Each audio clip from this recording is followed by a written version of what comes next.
I always believed that the worst crimes left no witnesses. That's what made them perfect. But I was wrong. I had been standing at my apartment window, staring out at the deserted street below. It was past midnight, and the fog had rolled in thick, swallowing the streetlights, making the world beyond my glass seem like a half-formed dream. That's when I saw him. A man in a dark coat, tall, broad shoulders, walking slow, deliberate. He wasn't just passing through. He was looking for something, or someone. I should have turned away, closed the curtains, gone to bed, but I didn't, because just as he reached the far end of the street, he stopped, and he looked up, right at me. My breath caught. My stomach twisted. The apartment was dark. I hadn't turned on any lights. There was no way he could have seen me through the fog. No way he should have known I was watching. But he did. He didn't wave, didn't move. Just stood there, face shadowed, staring up at my window. Then, he reached into his coat. I don't know what I expected. A phone? A cigarette? A pair of gloves? But when his hand came out, it was holding something small. A notebook. I squinted, pressing closer to the glass. My breath fogged up the window, my heart hammering in my chest. The man opened the notebook and turned it toward me. I couldn't read the words at first. The fog was too thick, the street too dim. But as he took a step forward, his face still hidden, I saw it. A list, a hit list, and at the bottom, underlined twice in red ink, my name. I staggered back, my throat tightening. My mind raced. Who was he? Why was I on that list? I tried to think of any reason, any enemy I might have made, any secret I had buried deep enough to be worth killing for. Nothing. Then, my phone rang. I jumped. My hands were slick with sweat as I fumbled for it, my heart pounding against my ribs. No caller ID. I swallowed hard and answered. Silence. Then, a whisper. You shouldn't have looked. The call ended. My breath came in shallow gasps as I turned back to the window. The man was gone. The street was empty. The fog thicker now, heavier. I wanted to believe I imagined it, that the late hour and exhaustion had played tricks on me. But when I looked down, there was a single piece of paper on my windowsill. I reached for it with trembling fingers, my stomach twisting into knots. It was torn from a notebook and scrawled in black ink. I see you. I didn't sleep. I couldn't. The note sat on my bedside table, the black ink staring at me in the dim glow of my bedside lamp. I see you. I picked it up again, turning it over.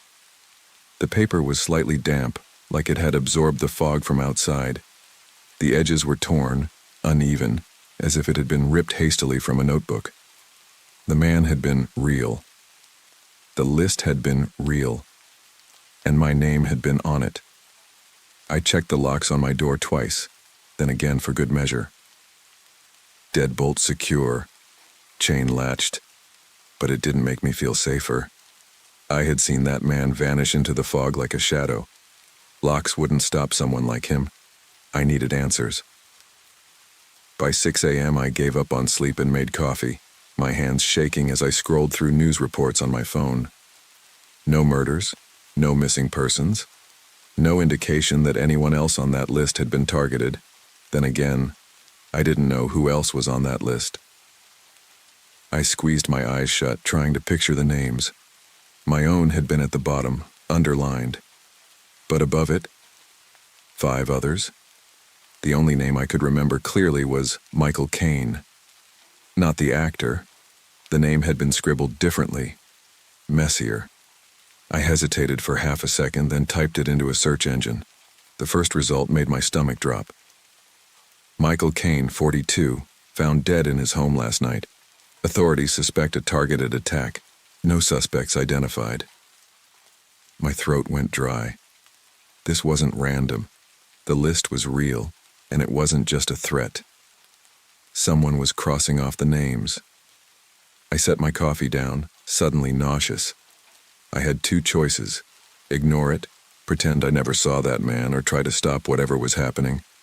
Ignoring it was safer, smarter, but my name was on that list. And if I didn't do something, I knew how this would end. I grabbed my jacket and the note and left my apartment, my heart thudding in my chest. I needed to see that list again. I needed to know who else was on it. The street was eerily quiet, the fog still lingering, too thick for this time of morning. I walked to the spot where I had seen the man last night. Nothing. No footprints. No sign that anyone had been there at all. I was about to turn back when something caught my eye. A small black notebook, sitting perfectly centered on a bench across the street. Waiting. I swallowed hard and stepped forward, every nerve in my body screaming, "This is a trap." But I picked it up anyway. I flipped it open, and there it was, the list. 5 names, 4 crossed out, and at the bottom, mine. The only one left. I stared at the notebook, my pulse hammering in my ears. 4 names were crossed out. Michael Caine, the man from the news, dead. That meant the others. I swallowed hard, flipping through the pages. The writing was sharp, hurried, as if someone had written it in a rush. Beneath each name were dates, the exact days they had died. The last 4 were past dates. Mine was today. I clenched my jaw.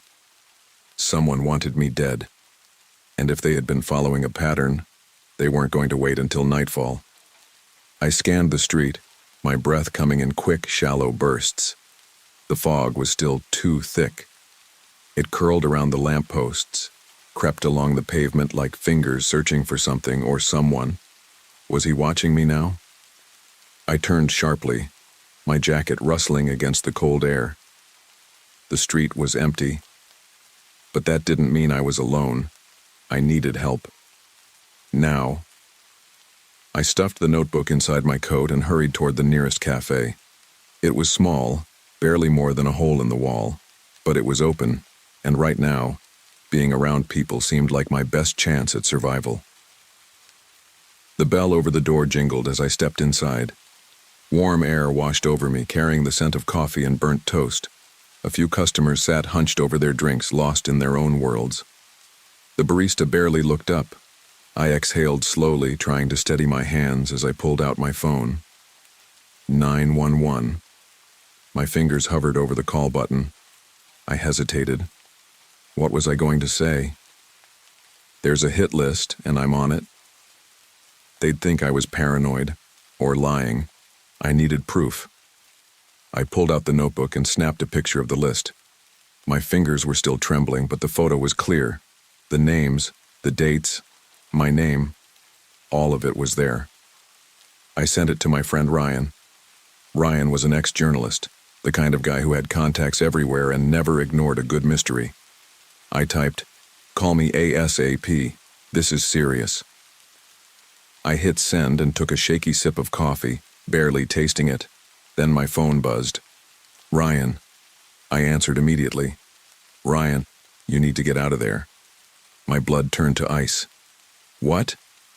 "You're being watched," he whispered. "Right now." I went rigid.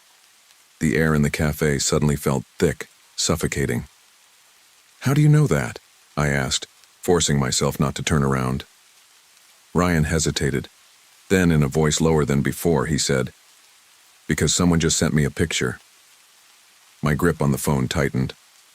"Of what?" He exhaled. "Of you. Sitting exactly where you are right now." I froze.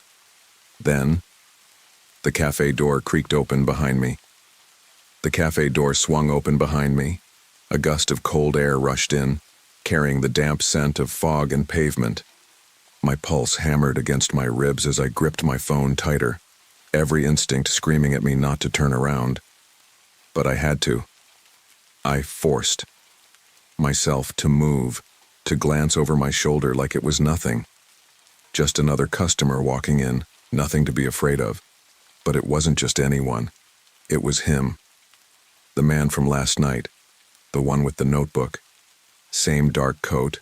Same slow, deliberate steps. He didn't look around. Didn't hesitate. He was here for me. Ryan's voice crackled through the phone. "Are you still there?" I barely heard him. My eyes were locked on the man as he approached the counter. His face was clearer now, sharp features, cold eyes, like he belonged to the fog outside. He ordered a black coffee, voice low, calm, too calm, like this was just another day, like he wasn't hunting me. I swallowed hard and turned back toward my table, gripping my cup like an anchor. "Ryan," I whispered, "he's here." A pause, then, "Describe him." I did. Every detail I could manage without looking again. The coat, the eyes, the way he walked, the way he hadn't even glanced at me yet. Ryan cursed under his breath. "I think I know who he is." My breath hitched. "Who?" A pause. Then, "His name is Victor Langley." The name meant nothing to me. "And?" Ryan hesitated. "And he's ex-military. Used to do classified work, black ops, contract kills, stuff that doesn't make it into reports." Then he disappeared. Vanished. No records, no trace. I swallowed. "Until now." "Yeah," Ryan said. "And if he's got your name in that notebook, you need to get out of there. Now." I felt the blood drain from my face. "He hasn't looked at me yet." Ryan's voice dropped lower. "That means he's waiting." "For what?" The cafe was too quiet. The usual hum of conversation felt muted, like the room itself was holding its breath. Then, Victor picked up his coffee and turned. His eyes locked onto mine, like a trigger being pulled. I stiffened, every nerve firing at once. Ryan's voice was sharp. "Go. Now."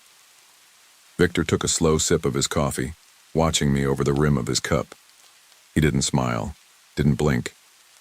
Then he did something worse. He nodded, like he knew me, like this was inevitable. I grabbed my phone and stood up so fast my chair scraped against the floor. My legs felt unsteady, but I forced myself to move. I headed for the exit, heart slamming against my ribs. Victor didn't stop me, but as I reached the door, I heard him murmur just loud enough for me to hear. "See you soon." I shoved the door open and stepped into the cold, my breath coming fast. The fog was thicker now, heavier, like it had been waiting for me. It swallowed the streetlights, muffled the city sounds, made everything feel too quiet. I didn't stop walking. I needed distance, space, air. I half expected to hear Victor's footsteps behind me, slow and steady like before. But when I glanced back, he wasn't following. He was still in the cafe, standing near the window, watching me like a wolf that knew exactly where its prey would run. Ryan's voice was still in my ear. "Where are you now?" I forced myself to think. Where could I go? My apartment wasn't safe. He knew where I lived. The police wouldn't help. What would I even tell them? A ghost from a classified military file is hunting me? I exhaled sharply. I don't know. "You need to go somewhere public," Ryan said. "Somewhere he can't make a move without witnesses." My eyes darted to the nearest intersection. A train station. Crowded, cameras everywhere. I turned and headed straight for it. Ryan's voice was urgent. "Listen to me, James. If Victor Langley has you on his list, he's not going to stop. He's careful, he's patient, he doesn't make mistakes." "Great," I muttered. "So I'm already dead?" Ryan hesitated. "Number, not yet. But you need to stop thinking like the target. You need to figure out why you're on that list." I hadn't even had time to process that yet. I wasn't some high-profile politician. I wasn't a criminal. I was just a guy. A guy who happened to see something he wasn't supposed to. I reached the train station entrance and slipped inside, forcing myself to blend in. People rushed past, their faces blurred by movement, their voices a constant hum. The neon glow of departure boards flickered overhead. I moved to a corner, pressed my back against the cold tile and exhaled. Safe. For now. Ryan, I said, voice low. You said Victor disappeared. That means someone erased him. Yeah. Then someone hired him. Ryan was quiet. I pressed on. What if I wasn't supposed to see him last night? What if that list, my name on it, was a reaction, not a plan? Ryan swore under his breath. You think someone put a hit on you because you saw the wrong thing? I nodded, then realized he couldn't see me. It makes sense, doesn't it? Maybe. Ryan paused. But that means there's someone bigger than Victor pulling the strings. Someone powerful. A sinking feeling settled in my stomach. Ryan's voice dropped. James, if that's true, you don't just have a hitman after you. You have the people who control him. The realization hit me like ice. And then, a voice. Too close. You shouldn't have come here, James. I turned. Victor Langley was standing 5 feet away, my body locked up. Victor Langley stood 5 feet away, hands in the pockets of his dark coat.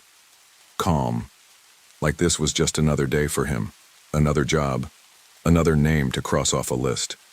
I wanted to run, but I knew better.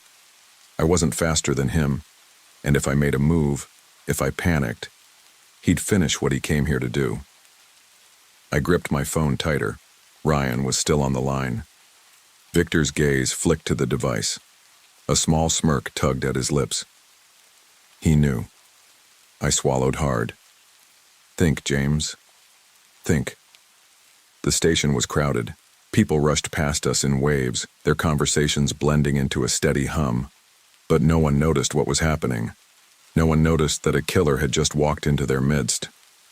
James, Ryan's voice came through the speaker, low and tense. Are you still there? I didn't dare answer.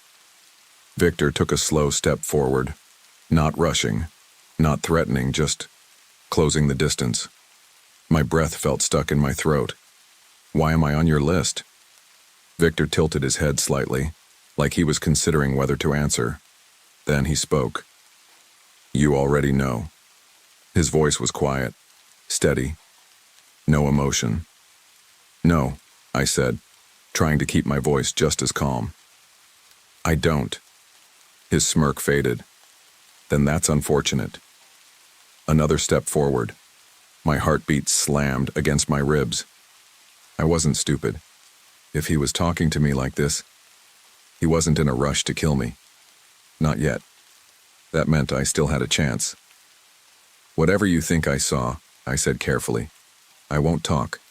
I won't go to the police. You don't have to do this. Victor sighed. James, he said, if I thought you were going to the police, you'd already be dead. A chill ran through me. Then why? Because they're watching me too. The word sent a fresh wave of panic through my body. They. The people behind him. The ones Ryan had warned me about. Victor wasn't just a hitman. He was an operative, someone who followed orders, and right now, he wasn't alone. How many? I asked before I could stop myself. Victor gave a small shrug. Enough. I clenched my jaw. There was no winning this. I was already dead. He was just giving me a moment to understand it. But why? Then it hit me. He was stalling. I turned sharply. Just as 2 men in suits stepped into the station. Not rushing, not drawing attention. But their eyes, they were locked, right on me. Victor exhaled. Now you see. And before I could react, he grabbed me by the arm and whispered, Run. For half a second, I thought I misheard him. Run. Victor Langley, the man who had hunted me down, the man whose list I was on, was now telling me to run. Then I saw the 2 men in suits move faster. Their faces were blank, controlled. No panic, no hesitation, but their movements told me everything I needed to know.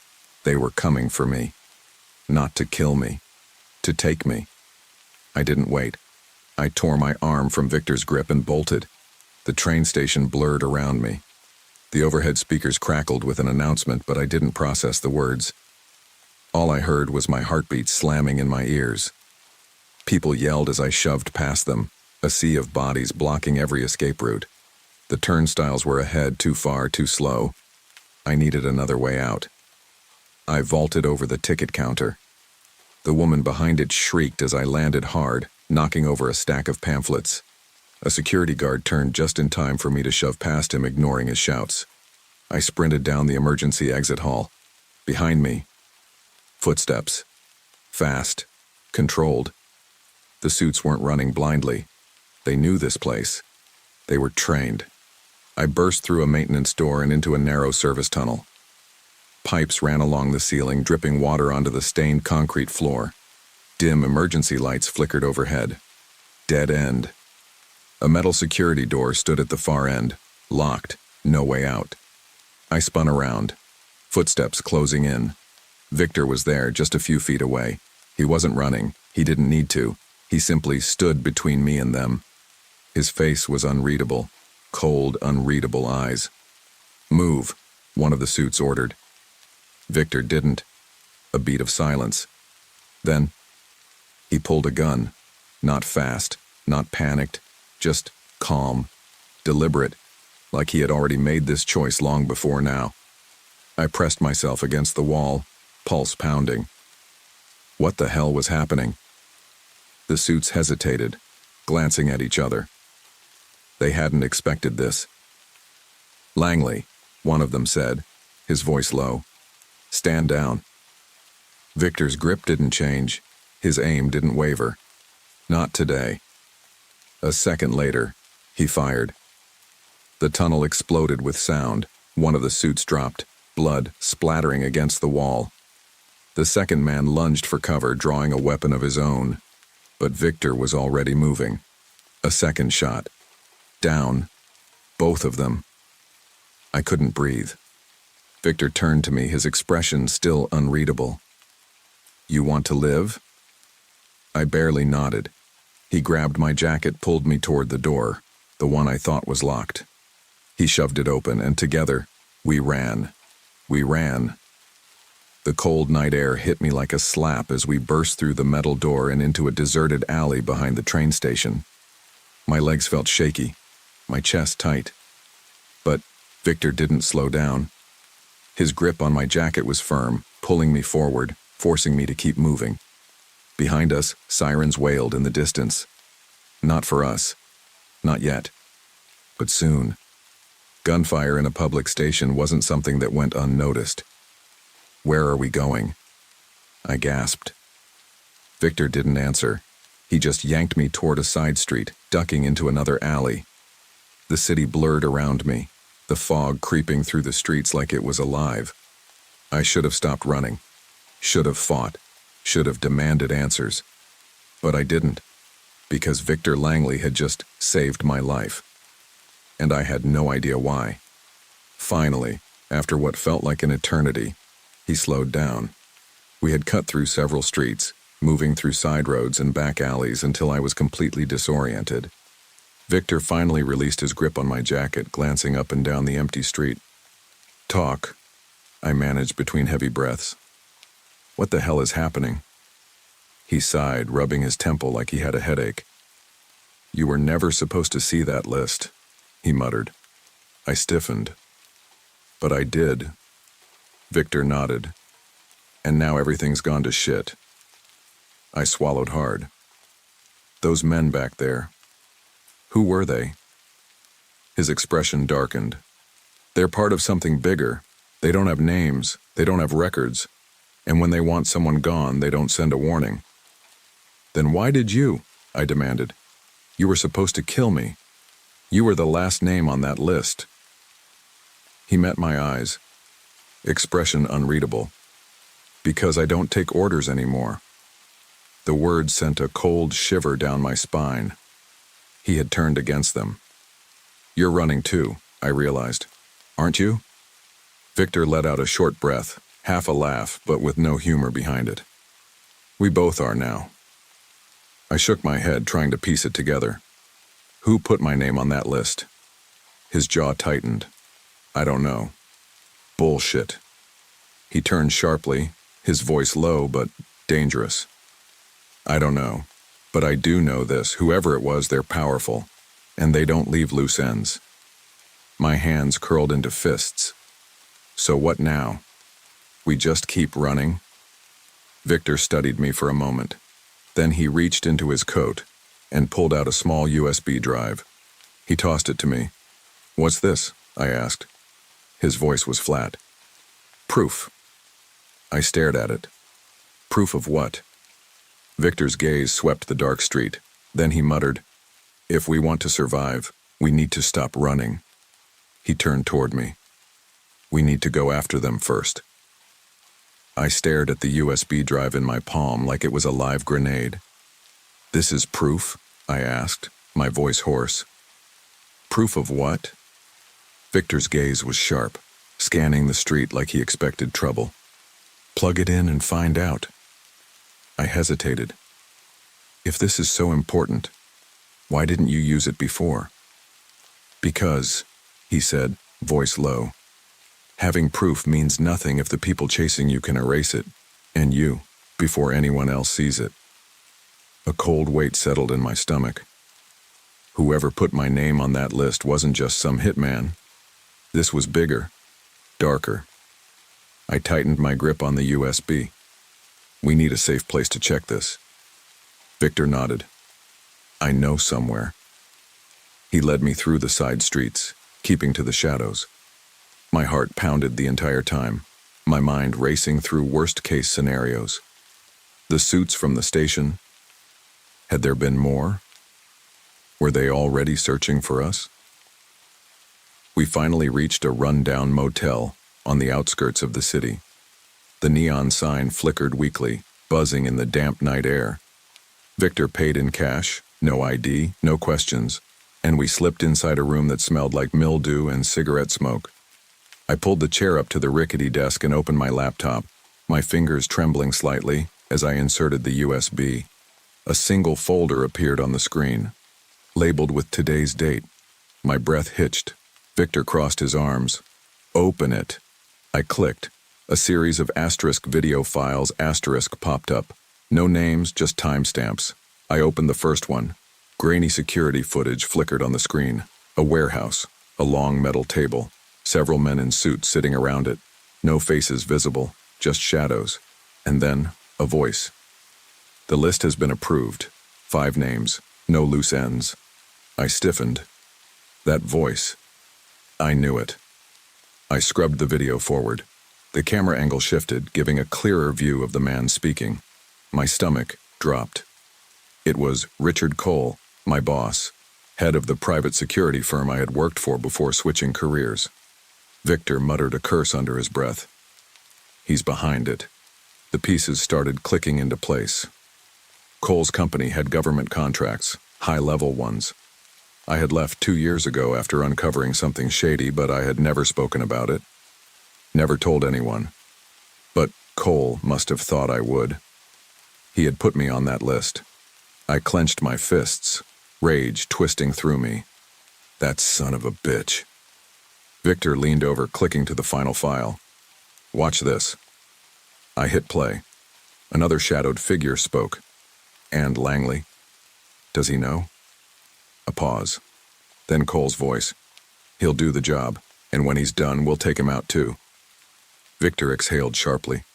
Guess that answers that. We weren't just targets. We were next. For a long moment, neither of us spoke. The weight of what we'd just seen pressed down on me like a stone. Richard Cole had put my name on that list, had ordered my execution, and Victor's. He had expected Victor to kill me, to finish his job. And then, they would kill him too. No loose ends. Victor let out a slow breath. His face was unreadable, but his grip on the edge of the desk was tight. That settles it. I swallowed hard. They won't stop, will they? No, he said simply. They clean up their messes. That's what they do. A hollow laugh escaped me. And now we're the mess. Victor nodded. Which means we only have two options. I met his gaze.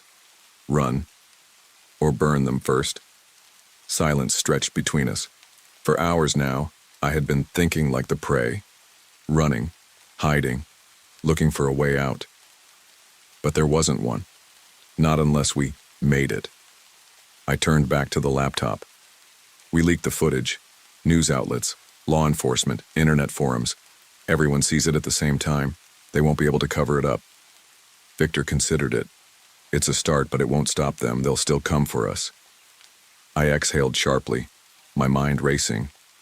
Then we give them something else to chase. Victor raised an eyebrow. Go on. I pulled out my phone, fingers moving fast. I'll send an anonymous tip to Cole's office. Make him think we're holed up at another location. Victor smirked. Make them send their cleanup crew somewhere else. Exactly. He nodded, stepping toward the motel door. Then let's not be here when they realize it's a trap. I hit *send. An hour later, we sat in a stolen car parked outside a government building. Victor adjusted his earpiece. You sure this will work? No, I admitted, but it's the best shot we've got. We had sent the files everywhere. Newsrooms, whistleblower sites, law enforcement agencies. It was out in the world now. And Cole? He was going to be too busy dealing with the fallout to send more men after us. Victor tapped the steering wheel. And after this? I let out a slow breath. There was no going back. No quiet life waiting for me. But I wasn't scared anymore. I had been on their list, marked for death, forgotten before I was even gone. Now, I was on my own list. I met Victor's gaze. Now we make sure they never try this again. He gave a small nod. I can live with that. The city stretched before us, its neon lights glowing in the fog. Somewhere inside, Richard Cole was watching his empire collapse. And we weren't done yet. Victor started the engine, and we disappeared into the night. The hunted had just become the hunters.